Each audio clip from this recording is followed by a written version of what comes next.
The U.S. city of Baltimore has declared a state of emergency amid violent protests linked to the death of a black man fatally injured in police custody.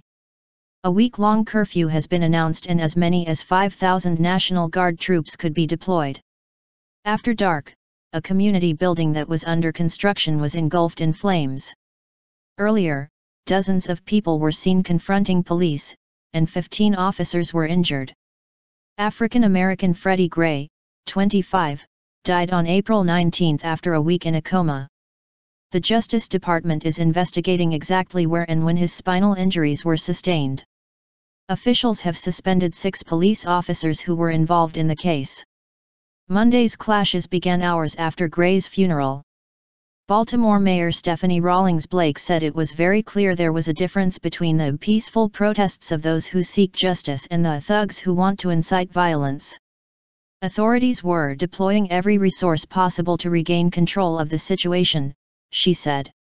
Later, following violence, looting and fires in various spots across the city of more than 620,000 people, she said, "This destruction we've seen this evening is heartbreaking." She has ordered a week-long curfew from 2200 hours to 5 o'clock starting on Tuesday. Public schools are to be closed on Tuesday. National Guard Commander Linda Singh said that up to 5,000 troops could be put on the streets. "We will be out in massive force," she said, adding that armored vehicles would be used but the city would not be under martial law. Extra police officers are also being drafted in from the Mid-Atlantic region. Earlier, President Barack Obama said his administration would provide whatever assistance was needed. Governor Larry Hogan issued an executive order to protect the lives and property of citizens being impacted by this public emergency. He said calling in the National Guard was a last resort and that he had not made this decision lightly. Capt. Eric Kowalczyk of Baltimore Police said the 15 injured officers were wounded by thrown objects including bricks and bottles. 2 remain in hospital. Police made at least 27 arrests. On Monday night, fire broke out at a newly constructed community building near a church in the east of the city.